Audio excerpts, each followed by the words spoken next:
আসসালামু আলাইকুম বন্ধুরা, আপনাদের সবাইকে আমার চ্যানেলে স্বাগতম। আজ আমি আপনাদের দেখাবো কিভাবে খুব সহজে আর কম উপকরণে গরু মাংস ভুনা রান্না করা যায়। চলুন তাহলে আর দেরি না করে শুরু করা যাক। রেসিপিটা তৈরি করতে যা যা উপকরণ লাগবে। গরুর মাংস রান্নার জন্য এখানে আমি 1 কেজি পরিমাণে একদম ফ্রেশ টাটকা মাংসটা নিয়েছি, ভালো করে কেটে ধুয়ে পরিষ্কার করে নিয়েছি। আর রান্নাটা করার জন্য চুলায় কড়াই বসিয়ে দিয়েছি। এখন পরিমাণ মতো তেল দিয়ে দিলাম। তেলটা কিন্তু আবার গরম হয়ে গিয়েছে। আর এখানে আমি 1 কাপ পরিমাণে পেঁয়াজ কুচি দিয়ে দিলাম। প্রথমে কিন্তু আমি পেঁয়াজটা দিয়ে দিয়েছি ভাজার জন্য।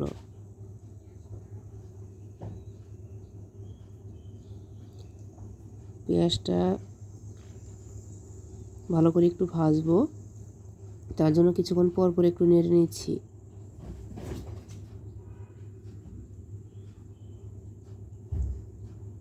পেঁয়াজটা মচমচো করে ভাজা হওয়ার আগ পর্যন্ত আরও কিছুক্ষণ অপেক্ষা করব।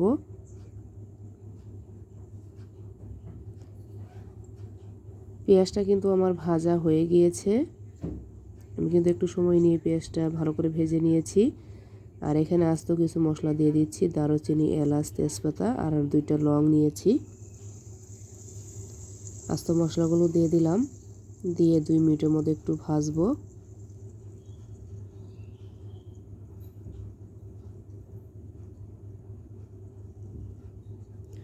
মশলার সাথে পেঁয়াজগুলো কিন্তু আবার ভালো করে ভাজা হয়ে গিয়েছে।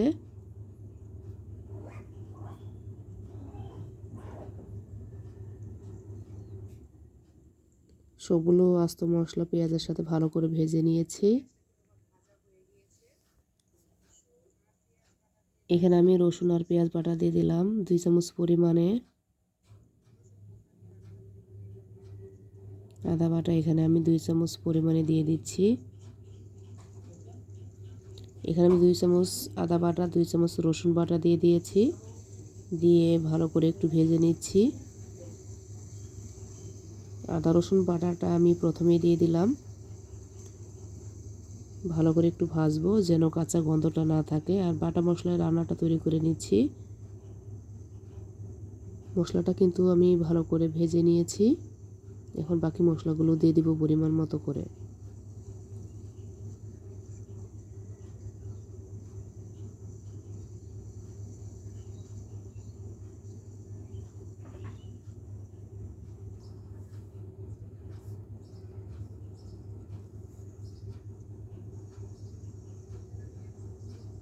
এখানে আমি 2 চামচ পরিমাণে গরম মশলা বাটা দিয়ে দিলাম। এখানে আছে গরম মশলার মধ্যে আমি নিয়েছি জিরা, এলাচ, দারুচিনি, ধনিয়া, রাঁধুনি, সবগুলো গরম মশলা কিন্তু আমি একসাথে বেটে নিয়েছি। 2 চামচ পরিমাণে দিয়ে দিলাম। দিয়ে ভালো করে একটু ভেজে নিচ্ছি।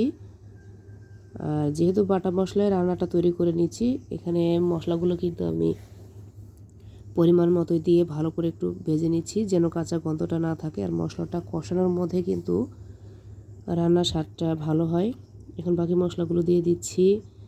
এখানে আমি 2 চামচ পরিমাণে মরিচের গুঁড়া দিয়ে দিলাম। ঝালটা কিন্তু আমি স্বাদ মতোই দিয়ে দিলাম, যেতটুকু পরিমাণে ঝাল খেতে পছন্দ করি। এখানে আমি 1 চামচ পরিমাণে হলুদের গুঁড়া দিয়ে দিলাম।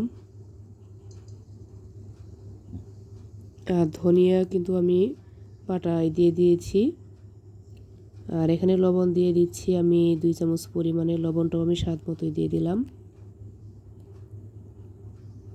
আর এখন সবগুলো মশলা পরিমাণ মতোই আমি এখানে ব্যবহার করেছি, ঝাল মশলা খেতে যেতটুকু পছন্দ করি। যেহেতু 1 কেজি পরিমাণে মাংসটা নিয়েছি, তার জন্য এখানে আমি মশলাগুলো আমি স্বাদ মতোই ব্যবহার করেছি। আর সবগুলো মশলা এখন একসাথে ভালো করে একটু ভাজবো। প্রথমে মশলাগুলো ভালো করে ভাজা হয়ে গিয়েছে। এখানে আমি 1 চামচ পরিমাণে বাদাম বাটা দিয়ে দিলাম, 1 চামচ পরিমাণে পোস্ত বাটা দিয়ে ভালো করে একটু মিক্স করে নিচ্ছি। আর একটু সময় নিয়ে কিন্তু মশলাগুলো ভালো করে কষাবো। আর সবগুলো মশলা কিন্তু আমি পরিমাণ মতো এই সবগুলো একসাথে দিয়ে ভালো করে এখন কষাচ্ছি। ভালো করে কষানোর আগ পর্যন্ত আরও কিছুক্ষণ অপেক্ষা করব। আর কিছুক্ষণ পর পর একটু নেড়ে নিব যেন নিচে লেগে না যায়। আর মশলাটা যত ভালো করে কষানো হবে রান্নার স্বাদটা কিন্তু ততই মজার হবে। তার জন্য কিন্তু আমি একটু সময় নিয়ে মশলাটা ভালো করে কষাচ্ছি। মশলাটা আমার ভালো করে কষানো হয়ে গিয়েছে।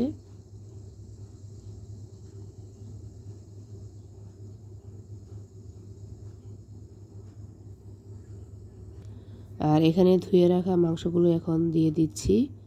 আর মশলাটা কিন্তু আমি একটু সময় নিয়ে কিন্তু কষিয়ে নিয়েছি। আর এখানে ধুয়ে রাখা মাংসগুলো এখন দিয়ে দিলাম।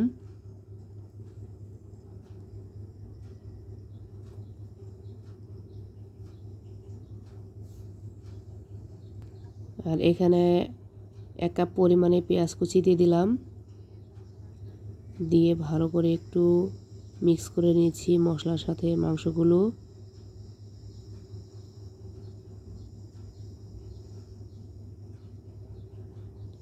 একটু সময় নিয়ে ভালো করে মিক্স করে নিচ্ছি।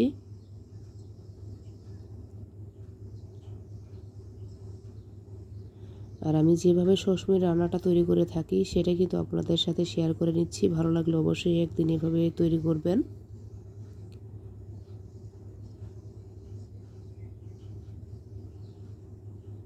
মশলার সাথে মাংসটা কিন্তু আমি ভালো করে মিক্স করে নিয়েছি।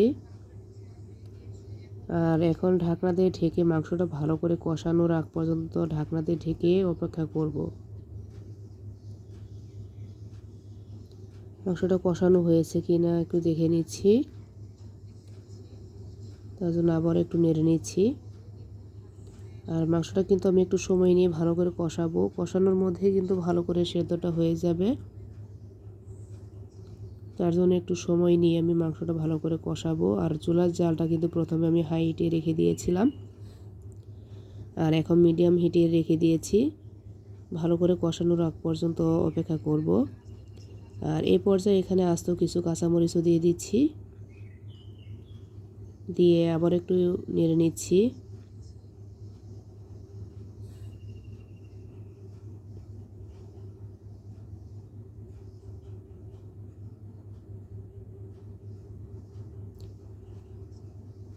ভালো করে আমি কিন্তু মিক্স করে নিয়েছি। ঢাকনা দিয়ে ঢেকে আরও কিছুক্ষণ অপেক্ষা করব মাংসটা ভালো করে কষানোর আগ পর্যন্ত।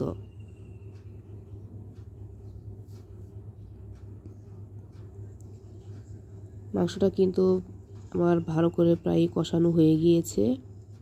আমি কিন্তু একটু সময় নিয়ে ভালো করে কষিয়ে নিয়েছি।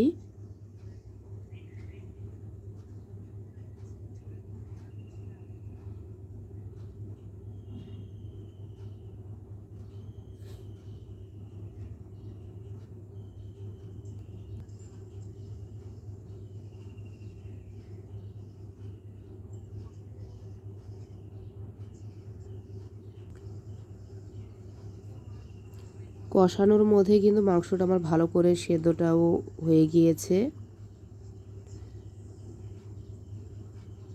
আর যে কোনো মাংস রান্নাতে কষানোর মধ্যে কিন্তু ভালো করে সেদ্ধটা হলে পরে কিন্তু রান্না করতে বেশি সময় লাগে না।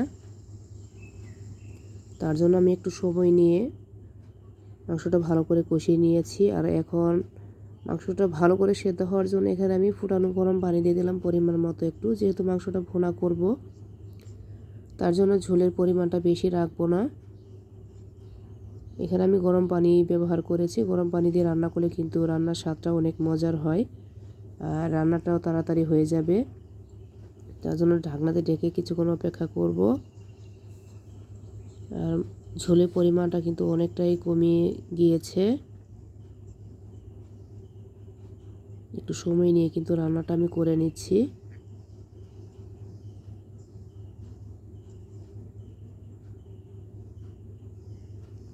আর এখন মাংসটা নামানোর আগে এখানে আমি 1 চামচ পরিমাণে ভাজা জিরা আর এলাচের গুঁড়া দিয়ে দিলাম 1 চামচ পরিমাণে। আর এখানে ভেজে রাখা পেঁয়াজ বেরেস্তা দিয়ে দিলাম পরিমাণ মতো। পেঁয়াজ বেরেস্তা আর গরম মশলাটা দিয়ে 2 মিনিটের মতো দমে রেখে দিব। আমি 2 মিনিটের মতো দমে রেখে দিয়েছিলাম। আর মাংসটা কিন্তু আমার রান্নাটা হয়ে গিয়েছে। এখন ভালো করে একটু মিক্স করে নিচ্ছি। ভাজা জিরা আর এলাচের গুঁড়াটা রান্নার শেষে দিলে কিন্তু রান্নার ঘ্রাণটা অনেক সুন্দর হয় আর খেতেও কিন্তু অনেক মজার হয়। তার জন্য আমি নামানোর আগেই ব্যবহার করেছি। 2 মিনিটের মতো দমে রেখে দিয়েছিলাম। রান্নাটা হয়ে গিয়েছে, এখন বাটিতে নামিয়ে পরিবেশন করে নিচ্ছি। তো বন্ধুরা, এই ছিল আজকের গরু মাংস ভুনার রেসিপি। আশা করি রেসিপিটা আপনাদের ভালো লেগেছে। যদি ভালো লাগে তাহলে অবশ্যই ভিডিওটা লাইক করবেন, বন্ধুদের সাথে শেয়ার করবেন এবং নতুন নতুন রেসিপি দেখতে আমার চ্যানেল সাবস্ক্রাইব করতে ভুলবেন না। সবাই ভালো থাকবেন, আবার দেখা হবে নতুন একটি রেসিপি নিয়ে।